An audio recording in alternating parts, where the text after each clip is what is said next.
आइए दोस्तों, हमारा आज के वीडियो में आप सभी को फिर से स्वागत है। और मैं अभी डुमरिया के हॉस्पिटल में उपस्थित हूँ और वीडियो को निकाल रहा हूँ। कहना है कल, अभी सुबह का समय है, निकाल रहा हूँ तो, और कहना है कि कल हमारी बच्ची का जन्म हुआ है। तो आप सभी जन्म के शुभ मौके पर बधाई अवश्य देंगे। मैं आपसे इच्छा करूँगा, कामना करूँगा कि आप सभी कमेंट के द्वारा बधाई ज़रूर से ज़रूर देंगे। पहली बात। दूसरी बात, अब एक मुख्य उद्देश्य पर चर्चा करें। तो कहना है कि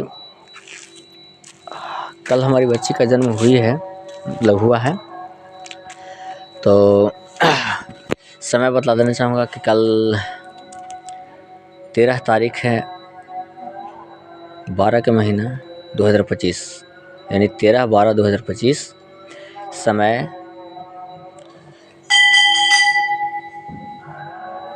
3:45। सरकारी रजिस्टर समय 3:48 है।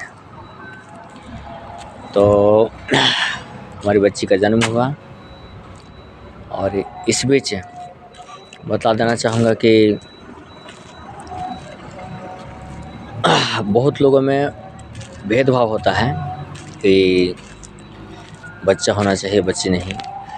किसी प्रकार से हो भी जाता है मजबूरन बच्ची, तो लोगों को यह भावना होता है कि चलो अब हो ही गया तो किस तरह रखना तो पड़ेगा। मतलब इस तरह का लोगों को भावना होता है।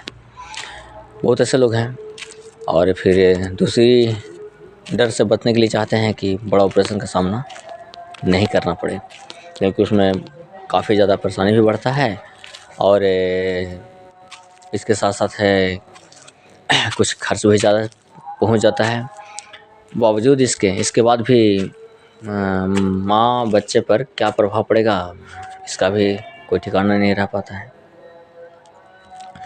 तो कुल मिलाकर कहने का ये हुआ कि सबसे पहले लोग ये चाहते हैं कि हमारा जब भी हो तो लड़का का जन्म हो। सभी का इच्छा नहीं होता है, मगर लगभग बहुत लोगों का होता है, 90%। और फिर इसके बाद बड़ा ऑपरेशन से बचें, मतलब बड़ा ऑपरेशन के चपेट में नहीं आए, यही लोगों की इच्छा होती है। और साथ साथ मैं बता देना चाहूँगा कि अब हमारी जो बच्ची हुई, चलिए हमें खुशी है, क्योंकि हमारा क्या सोच है कि बच्चा हो या बच्ची, उससे खास हमें महीने मतलब नहीं है। सबसे बड़ी हमें गंभीर चिंता सता रहा था तो यह कि बड़ा ऑपरेशन का सामना नहीं करना पड़े, क्योंकि बड़ा ऑपरेशन का सामना करना पड़ता तो हमारे पास उतना खर्च भी नहीं था कि हम मेंटेनेंस कर पाते। तो इस बीच काफ़ी हमारे लिए संकट की घड़ी थी। ऊपर वाले हमारी विनती को सुन लिए और हमें साधारण डिलीवरी के मदद से हमें राहत दिलवाने का प्रयास किए। तो मैं उन सभी शक्तिधर देवों या शक्तिधारिणी देवियों के लिए अपने अंतरात्मा से, अपने अंतर मन से, अंतर हृदय से कोटि कोटि नमन करना चाहूँगा, धन्यवाद देना चाहूँगा। अब आइए मुख्य विषय पर हम सभी बातें करें। वो मुख्य विषय वह भी था, पर एक विषय और भी है कि लोग बच्चे और बच्चियां में, लड़का और लड़की में फ़र्क क्यों करते हैं। थोड़ा सा इस पर क्यों करते हैं वो जाने, खास तो नहीं, पर मैं कुछ खूबियां बताना चाह रहा हूँ कि बच्चा और बच्चियां में क्या खूबी है, ठीक है, या क्या कमी है। तो बतलाना चाहूँगा कि सबसे पहले बच्चा पर आ जाता हूँ, इच्छा पूरा करवा देता हूँ, क्योंकि बहुत लोगों का बच्चा का होता है इच्छा, ठीक है। तो बतलाना चाहूँगा कि लोग बच्चा इसलिए चाहते हैं, लड़का इसलिए चाहते हैं कि हमारा बुढ़ापा का सहारा बने और इसी के नाम से तो हम प्रचलित होंगे, मतलब हमारे ख़ानदान का नाम रोशन रहेगा। हमारे ख्याल से तो यही है, लोगों का सोच यही होता है और इसी तमन्ना को लेकर बेटा का मांग करते हैं। देखिए अभी मंदिर में घंटी बज रही है, कोई ना कोई ईश्वर के भक्त उनके नाम से घंटी बजा रहे हैं, उनका ध्यान कर रहे हैं या जिस भी भावना से उन्हें याद कर रहे हैं। तो उन्हें ऊपर वाले उनकी मन्नतें ज़रूर पूरा करें यदि वो सच्चे हृदय से और सच्चे कर्मनिष्ठ व्यक्ति हों, मतलब सच्चे कर्म करने वाले व्यक्ति हों, तो उनकी इच्छा ज़रूर पूरा करेंगे। और ये जो इच्छा उनकी होगी वह सच्ची इच्छा होगी, सुखद इच्छा होगी या शुभ कर्म की इच्छा होगी, तो उनकी इच्छा ऊपर वाले ज़रूर पूरा करेंगे। हम उनके लिए भी दुआ करवा दे रहे हैं। चलिए अब आइए यहाँ पे लड़का पर। तो अभी हमने क्या बोला कि लड़का का मांग इसलिए लोग करते हैं कि हमारे बुढ़ापा में सहारा बने और दूसरे हमारे ख़ानदान का नाम रोशन हो, कोई ना कोई एक दीपक होना चाहिए। चलिए ये उनकी सोच के हमारे मुताबिक, मतलब हमारी तरफ से जो था कुछ अनुमान वो रखें। अब लड़का के बारे में बताना चाहेंगे कि ठीक है ये सोच तो होता है, अब आगे ध्यान देते हैं। ध्यान देना इस बात का है कि जिस समय लड़का जन्म लेता है तो उनके माता पिता उन्हें जी जान लगा देते हैं सेवा करने में, ठीक है। जी जान लगा देते हैं, उनकी लगभग हर ख्वाहिशों को पूरा करने का प्रयास करते हैं। दादाजी, नाना जी, नानी जी सभी लोग मतलब इकट्ठे हो जाते हैं और कहीं ज़्यादा काफ़ी खुशी महसूस करते हैं। तो इस दौरान उन्हें बेहद खुशी होती है, तो बचपन से लेकर के युवा अवस्था तक माता पिता पाल देते हैं उनको। चलिए ठीक है। अब इसके बाद आगे का पड़ाव जो जाता है वो यह जाता है कि युवा अवस्था तक पालने के बाद अब इनकी बारी आ गई। इनकी बारी का मतलब अब उम्मीद लगाए बैठते हैं कि अब हमारा बच्चा हमें पालेंगे, यानी इनकी शादी कर दिया जाए और करने के बाद में बहू आएंगी तो इनका भी आराम होगा और हम लोग का भी चूल्हा जलाने से बचेंगे और इसके बाद इन लोग हम मतलब हम लोग का परवरिश उठाएंगे, माता पिता को एक नज़र देखेंगे, बुढ़ापा का सहारा बनेंगे, यही उम्मीद लगाते हैं। लेकिन इससे पहले थोड़ा सा देखा जाए कि कम से कम इस उम्मीद को लेकर आधी उम्र तक तो माता पिता इनको पाल देते हैं, बच गई आधी उम्र, ठीक है।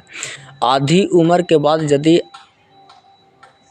हर किन्हीं माता पिता के बच्चा लड़का संस्कारी निकल गए तब तो पाल लेंगे माता पिता को, ठीक है। इस बीच कुछ अड़चन और भी आती हैं कि यदि उनकी पत्नी किसी प्रकार से चालबाज निकल गई तो कहीं वह लड़का को अपने माया जाल में न फंसा ले और माता पिता से कहीं दूर न कर दे, क्योंकि दूर कर देती है यदि वो आने वाली बच्ची, तो समझ जाइए कि माता पिता फिर से कष्ट के कष्ट ही भोगते रह जाएंगे, ठीक है। बहुत सारी ऐसी बच्चियाँ होती हैं कि ससुराल जाने के बाद यदि लड़का चाहते हैं कि मतलब पत्नी को लेकर एक तरफ रहें, माता पिता को छोड़ दिया जाए, इन लोग पर ध्यान नहीं दिया जाए, तो बहुत सारी ऐसी नारी होती हैं, बहुत सारी ऐसी लड़कियाँ होती हैं जो नारी बनकर यहाँ से जाती हैं, मतलब यहाँ से नारी के रूप लेकर जाती हैं, तो वो जेंट्स को भी हैंडल कर लेती हैं कि नहीं आप भी यहीं रहेंगे, और माता पिता को भी हैंडल कर लेती हैं, यानी सास ससुर को भी हैंडल कर लेती है कि नहीं हमारे सास ससुर हैं, माता पिता के समान है, इनकी सेवा होगी तो होगी।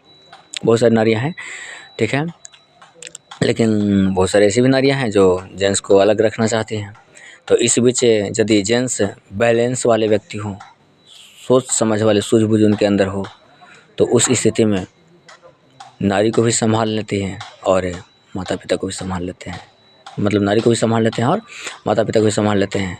लेकिन यदि अनबैलेंस वाले पुरुष हों, मतलब नारी के चपेट में ज़्यादा आने वाले हों, तो या नारी की ज़्यादा कहना मानने पर लग गए, अपना सूझबूझ खो देते हैं, तो उस स्थिति में फिर वो नारी के गुलाम हो जाते हैं और माता पिता को कष्ट मिलना शुरू हो जाता है। तो मेरा कहना है कि बेटा को इसलिए हम लोग पालते हैं, ये मतलब हर माता पिता पालते हैं कि बुढ़ापा का सहारा बने। लेकिन क्या गारंटी है, आप तो युवा अवस्था तक उनका खूब देखभाल पालन पोषण करते हैं, इस उम्मीद को लगाए बैठते हैं कि हमारा बुढ़ापा में सहारा बनेंगे, तो क्या इसका विश्वास है, ये गारंटी है कि युवावस्था के बाद माता पिता को देख ले?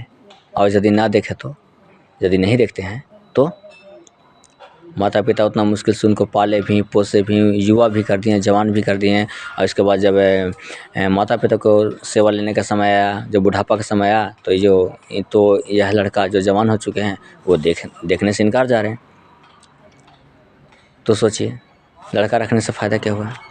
कुछ नहीं। यानी कि संस्कारी लड़का बन गया तब तो सही है, नहीं बने तो काफ़ी नुकसान होगा। ठीक है, पहली। दूसरी, अब आइए लड़की तरफ से आते हैं। मतलब लड़का तरफ से हो गया, अब लड़की तरफ से समझने का प्रयास करें। लड़की तरफ से यह होगा कि यदि लड़की जन्म ले ली, ठीक है, तो लड़की सबसे पहले तो आपको घर में जन्म लेते ही खुशियों का बहार ला देती है, जबकि इनको मिलता कुछ नहीं है, सिर्फ और सिर्फ ये देना जानती हैं। कैसे? तो बचपन में बस कुछ समय तक आपको पालना है, ज़्यादा नहीं, 6 साल 7 साल पालना है। इसके बाद उनसे काम आप लेना शुरू कर देते हैं। ध्यान से सुनेंगे इस बात को, 6 से 7 साल के बाद उनसे काम लेना आप शुरू कर देते हैं।